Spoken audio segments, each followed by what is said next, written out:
Daun mangga, daun salam. Dipetik dari kebun Pak Lukas. Saya ucapkan salam, mohon dijawab dengan ikhlas. Assalamualaikum warahmatullahi wabarakatuh. Selamat pagi semuanya, salam sejahtera untuk kita semua. Yang terhormat kepada dosen pengampu kita yaitu Bapak Irido Fani Reza, SPCI MASI, dan juga teman-teman sekalian yang saya hormati. Teman-teman sekalian, Mahatma Gandhi pernah berkata, masa depan itu bergantung pada apa yang kita lakukan pada sekarang. Berhubung kita sedang bersama dalam proses pembelajaran, semoga kita bisa selangkah lebih maju di masa depan yang akan mendatang. Bersama saya Boti Andika sebagai moderator dan presentator pertama, dan yang kedua ada rekan saya yaitu Putri Adriani Setiawan sebagai presentator kedua, dan yang ketiga ada rekan saya yaitu Naudila Prahmana sebagai presentator ketiga. Baiklah, tanpa berlama-lama lagi, izinkanlah kelompok kami untuk memaparkan hasil dari penelitian kami yang berjudul Pengaruh Asupan Kafein pada Rokok Terhadap Tekanan Kinerja pada Pekerja di Perkotaan. Baiklah, izinkan saya untuk memaparkan materi pertama. Baiklah, di sini saya akan menjelaskan tentang latar belakang dari penelitian kami ini terlebih dahulu. Jadi, latar belakang ini membahas tentang tekanan kerja dan asupan kafein adalah kombinasi umum dalam kehidupan sehari-hari dan telah terbukti berdampak pada kinerja kognitif. Dalam mekanisme biologis, tekanan kinerja dan kafein berdampak pada beberapa sistem neurotransmitter yang terkait dengan fungsi kognitif. Dan ada pula sejumlah bahan yang terkandung pada rokok yang perlu diketahui karena berdampak pada kesehatan. Salah satu bahan kimia yang terkandung dari asap tembakau atau asap rokok yang digunakan dalam kehidupan sehari-hari yaitu nikotin. Nikotin masih satu keluarga dengan senyawa alakoid yang juga merupakan anggota kafein. Dalam dosis sedang, kafein seperti tekanan kinerja dapat meningkatkan kinerja, namun dalam dosis tinggi, misalnya lebih dari 200 mg, dapat mengganggu kinerja. Pada tingkat psikologis, diyakini bahwa peningkatan kinerja yang disebabkan oleh kafein dimediasi oleh peningkatan perhatian dan kecepatan pemrosesan secara umum, serta penurunan kelelahan. Psikologi klinis dapat menggunakan kafein dalam dosis seharian untuk intervensi alternatif atau tindakan pencegahan untuk membantu pasien mengurangi kecemasan terkait tekanan kinerja. Baiklah, selanjutnya akan dibahas oleh Putri Andriani. Kepada Putri Andriani, saya persilahkan. Terima kasih kepada moderator. Di sini kami menggunakan metode kuantitatif dengan rancangan penelitian korelasional. Jadi untuk variabel independennya yaitu kafein pada rokok, sedangkan variabel dependennya yaitu tekanan kinerja. Untuk populasi penelitian ini mencakup seluruh pekerja yang ada di perkotaan, terkhususnya kota Palembang, dengan sampel dipilih secara acak. Dan untuk data yang telah dikumpulkan ini dianalisis menggunakan metode kuantitatif deskriptif dengan menggunakan bantuan program JASP. Selanjutnya bisa kita lihat ada tabel yang menunjukkan bahwasannya diperoleh nilai korelasi sebesar 0,074 atau lebih besar daripada 0,05, yang artinya tidak terdapat hubungan yang signifikan nih antara variabel X dan variabel Y. Selanjutnya ini kita bisa lihat bahwa di tabel ini kami menguji perbandingan berdasarkan usia dan juga penghasilan. Nah, yang pertama ada uji perbandingan berdasarkan usia.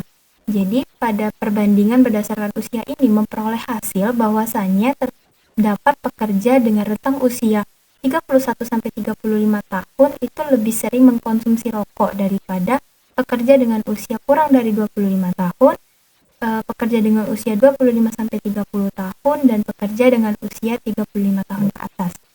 Lalu jika dilihat dari tekanan kinerjanya, pekerja dengan usia 35 tahun ke atas itu lebih tinggi tekanan kinerjanya daripada pekerja dengan usia kurang dari 25 tahun, 25-30 tahun, dan 31-35 tahun. Selanjutnya, ini adalah urutan usia pekerja yang sering mengonsumsi kafein pada rokok. Jadi yang pertama itu pekerja dengan usia 31-35 tahun, yang kedua itu pekerja dengan usia 25-30 tahun, yang ketiga yaitu pekerja di bawah 25 tahun, dan yang terakhir yaitu pekerja di atas 35 tahun atau 35 tahun ke atas. Lalu kita bisa lihat ada juga urutan usia pekerja yang mendapatkan tekanan kinerja. Jadi urutan pertama itu ada pekerja dengan usia 35 tahun ke atas. Urutan kedua ada pekerja dengan usia 31 sampai 35 tahun ke atas. Urutan ketiga itu ada pekerja yang usianya itu di bawah 25 tahun, dan yang terakhir ada pekerja dengan usia 25 sampai 30 tahun. Sekian penjelasan dari saya kembalikan ke moderator. Baik, terima kasih Putri Andriani telah memaparkan materi presentasinya. Selanjutnya saya persilahkan kepada Naudila Prahmana untuk memaparkan materi presentasinya. Kepada Naudila, saya persilahkan. Baik, terima kasih kepada moderator. Perkenalkan, nama saya Naudila Pramana Hermayani dengan NIM 22209011101. Izin moderator untuk melanjutkan uji perbandingan berdasarkan penghasilan. Nah, seperti data pada bawah ini, kalian bisa lihat sendiri, yaitu pekerja dengan penghasilan 3-5 juta itu lebih sering mengonsumsi asupan kafein pada rokok dibandingkan dengan pekerja yang berpenghasilan kurang dari 1 juta. 1-2 juta, 2-3 juta, dan lebih dari 3 juta. Nah, pekerja yang penghasilan 2-3 juta juga lebih banyak mendapatkan tekanan kinerja dibandingkan dengan pekerja yang berpenghasilan kurang dari 1-2 juta atau 3-5 juta dan lebih dari 5 juta. Nah, adapun urutan pekerja yang sering mengkonsumsi kafein berdasarkan penghasilan, yaitu yang pertama ada berpenghasilan 3-5 juta, yang kedua 1-2 juta, yang ketiga 2-3 juta, keempat lebih dari 5 juta, dan yang terakhir itu kurang dari 1 juta. Nah, bisa kalian lihat pada materi di bawah ini bahwa urutan pekerja yang mendapatkan tekanan kinerja berdasarkan penghasilan itu yang paling tinggi mendapatkan tekanan kinerja itu yang bergaji 2-3 juta. Yang kedua kurang dari 1 juta, yang ketiga 3-5 juta, yang keempat ada 1-2 juta, dan yang terakhir ada lebih dari 5 juta. Wow, keren banget kan teman-teman. Jadi mungkin itu saja yang bisa saya sampaikan kepada kalian. Saya kembalikan kepada moderator. Oke, baik, terima kasih Naudila atas pemaparan materi presentasinya. Baiklah, untuk materi terakhir akan saya jelaskan sendiri. Baik, materi terakhir ini menjelaskan tentang rekomendasi. Berdasarkan hasil penelitian ini, beberapa anjuran untuk pengonsumsi rokok adalah berusaha untuk mengurangi mengonsumsi rokok secara berlebihan, karena jika terlalu sering dapat mengakibatkan pengaruh buruk dalam kesehatan, dan untuk pekerja yang mengalami tekanan, sebaiknya beristirahatlah sejenak dan tetaplah tenang jika berada di bawah tekanan. Baiklah, itu saja yang bisa kami jelaskan. Kurang dan lebihnya kami minta maaf, kepada Allah kami mohon ampun. Dan bagi teman-teman semua yang ingin bertanya ataupun masih kurang jelas, kami persilahkan untuk bertanya melalui kolom komentar ataupun melalui grup WhatsApp.